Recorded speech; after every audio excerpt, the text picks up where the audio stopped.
Tu t'en veux de trop penser, de trop analyser, de ressentir trop fort, de remarquer trop de choses. Et certainement que très souvent tu te dis, il faudrait juste que j'arrive finalement à lâcher prise. Pourquoi ? Tout est toujours si intense chez moi. Et peut-être que tu as déjà essayé de gérer ton hypersensibilité, comme si c'était un problème à résoudre ou un défaut à corriger. Et si je te disais que c'était justement l'inverse?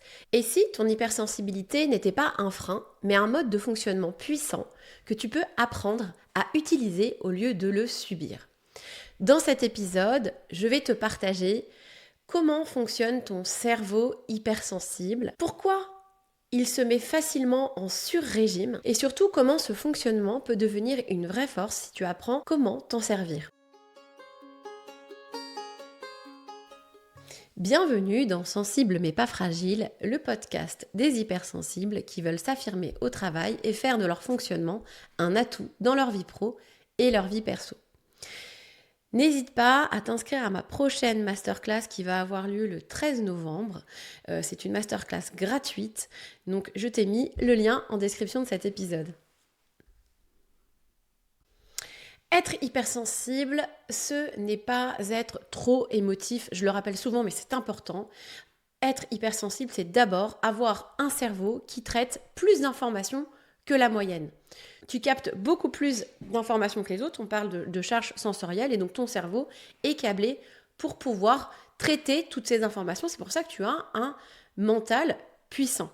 Les études qui ont été menées par Hélène Aron, Bianca Acevedo ou encore Arthur Aron ont montré que les profils hypersensibles présentent une activité accrue dans l'insula, liée à l'empathie, l'intuition et la conscience de soi. Une plus grande activation du cortex préfrontal, la zone de l'analyse et de la planification, c'est pour ça que tu anticipes beaucoup les choses. Et enfin, une amygdale plus réactive qui va détecter les signaux de danger. C'est pareil. En fait, ton cerveau, finalement, il fonctionne un petit peu en haute définition. Tu vois ce que les autres ne remarquent pas. Tu ressens avant de comprendre et ton système nerveux réagit plus fort, plus vite, plus profondément. C'est ce qui va te rendre, entre guillemets, lucide, empathique, créative, intuitive. Mais c'est aussi ce qui va te mettre parfois en tension. Donc pourquoi ce fonctionnement peut devenir un piège ? En fait, le cerveau hypersensible, il a un défaut, c'est qu'il ne sait pas filtrer. Donc chaque microstimulation devient une donnée à traiter. Tu entends une remarque, tu ressens une émotion. Et ton mental s'emballe. Qu'est-ce que ça veut dire ? Est-ce que j'ai fait mal ? Est-ce que j'ai dit quelque chose qu'il ne fallait pas ? Ce mécanisme d'analyse permanente épuise ton énergie et impacte aussi ta confiance en toi, ta façon de décider, d'agir, parce que tu vas tout le temps analyser les choses 10 000 fois dans ta tête. En fait, ce qui se passe, c'est que ton cerveau veut te protéger. La problématique, c'est que lui, il a tendance à voir un danger un peu partout. Je prends souvent l'image du chien, c'est-à-dire que ton mental, c'est un peu comme un chien loyal qui cherche à te protéger. La problématique, c'est que dès qu'il y a quelqu'un qui passe devant chez toi, lui, il va imaginer un potentiel danger et du coup, il va aboyer. Donc en fait, ton mental, c'est un peu un chien qui aboie beaucoup. Et plus tu luttes en fait contre ton mental, plus il va s'emballer. Plus tu luttes contre lui, plus il va s'emballer. Parce que tu vas lui envoyer un message un peu contradictoire. Ce que je ressens n'est pas normal. Je dois contrôler ce que je ressens. Et en fait, c'est cette résistance à ton propre fonctionnement qui va créer la surcharge mentale et émotionnelle. Donc en fait, la clé, ce n'est pas de calmer entre guillemets ton cerveau, c'est d'apprendre à le comprendre et à l'utiliser différemment. Donc la première chose, ça va être d'accepter ton fonctionnement. C'est vraiment le premier pas vers, entre guillemets, la sérénité. Tant que tu vois ton hypersensibilité comme un problème, tu vas entretenir le stress et le jugement de toi. Mais quand tu commences à comprendre ton mode d'emploi, tu vas arrêter de te battre contre toi. Donc en fait, apprendre à t'observer sans te juger, à repérer tes signaux, entre guillemets, de saturation et à respecter ton besoin de récupération, c'est vraiment ce qui va naturellement apaiser ton mental. Je vais te donner un exemple. Tu n'as pas besoin de moins ressentir. Tu as besoin, par exemple, de plus de pauses sensorielles. Tu n'as pas besoin non plus de moins réfléchir, mais tu as besoin de canaliser ton mental vers quelque chose de concret. Donc accepter, ce n'est pas se résigner, c'est arrêter cette guerre intérieure. Et cette paix-là, c'est ce qui libère ton énergie. Alors, les forces de ton cerveau hypersensible. Une fois que tu arrêtes de lutter contre ton fonctionnement, tu vas découvrir à quel point il est puissant.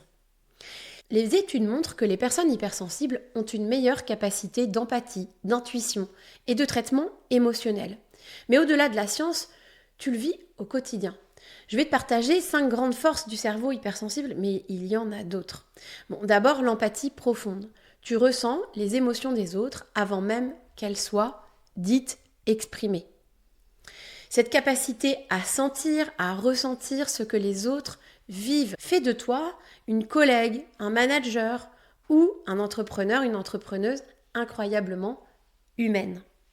Tu crées du lien facilement, tu inspires confiance, tu désamorces les tensions avant qu'elles explosent. Enfin, tu as aussi ce qu'on appelle cette lucidité, cette finesse d'analyse. En fait, ton cerveau repère les incohérences, les risques, les détails. Ce qui peut être épuisant quand tu doutes, mais redoutablement efficace dans la stratégie, la qualité, la prévention ou la gestion de projets complexes. Tu vois les angles morts que les autres ne voient pas. Un autre point, c'est ta créativité intuitive. Alors très souvent, tu n'en as pas conscience et quand on pense créativité, on va souvent avoir en tête le sens artistique. C'est pas forcément, alors ça peut être bien sûr ce sens artistique, mais créativité, c'est tout simplement, par exemple aussi, avoir des idées. Ça peut être des idées pour résoudre des problèmes. Donc en fait, ton cerveau, il a cette capacité de relier les idées, de capter les nuances, de ressentir les ambiances. Et c'est pour ça d'ailleurs que les hypersensibles sont excellents dans les métiers créatifs. Mais aussi, comme je viens de le dire, dans la résolution de problèmes.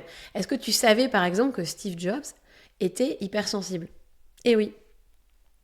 Donc toi, tu as cette capacité de voir les solutions hors cadre. Quatrième force chez les cerveaux hypersensibles, c'est la conscience éthique et la recherche de sens. Tu ne supportes pas les incohérences entre les valeurs affichées et les actes. Ça peut te frustrer, mais c'est aussi ce qui fait de toi un moteur de changement. Tu portes une vision plus juste, plus humaine, plus alignée. Cinquième force, ta capacité d'adaptation émotionnelle. Tu t'adaptes vite aux environnements, aux personnes, au contexte. Cette flexibilité, quand elle est consciente, devient une vraie force relationnelle. En fait, le vrai enjeu, ce n'est pas de changer ton fonctionnement, c'est de le maîtriser, d'apprendre quand l'utiliser et quand te protéger. C'est là en fait que ton hypersensibilité devient ton plus grand atout. En conclusion, ton cerveau hypersensible n'est pas un obstacle à ton épanouissement. C'est ton meilleur allié, à condition de le connaître. Parce qu'à partir du moment où tu comprends comment il fonctionne et que tu cesses d'essayer d'être comme les autres, eh bien, tu vas commencer à te servir de cette sensibilité comme d'un GPS interne, précis, fiable et profondément humain. Et si tu veux aller plus loin, c'est exactement ce que je t'aide à faire dans mon programme Puissance douce qui repose sur 4 piliers. Et justement, le premier pilier de mon programme, c'est d'apprendre à te connaître pour arrêter de te juger. Et ça va au-delà de ton hypersensibilité et du fonctionnement de ton cerveau. Ça va sur qui tu es vraiment, ce qui te fait vibrer, les valeurs qui sont importantes pour toi. Dans le deuxième pilier, l'idée, ça va être d'apprivoiser ce mental, ce cerveau hypersensible et d'arriver aussi à mieux vivre tes émotions. Dans le troisième pilier, on travaille sur la confiance en soi, sur le fait de s'affirmer, de poser tes limites, de savoir dire non. Alors, le quatrième pilier, ça va être de créer des ancrages durables. En fait, on va transformer ensemble tout ce que tu auras intégré en nouvelles habitudes simples et réalistes. Des routines qui te ressemblent, des rituels qui te soutiennent, pour que en fait, cette sérénité reste avec toi, même quand la vie s'accélère. Si tu veux en savoir plus, si tu veux postuler, eh bien, le lien est en description de cet épisode. Et si ça t'intéresse, il te suffit tout simplement de prendre un rendez-vous gratuit et sans engagement avec moi. Je te souhaite une belle semaine et je te dis à la semaine prochaine.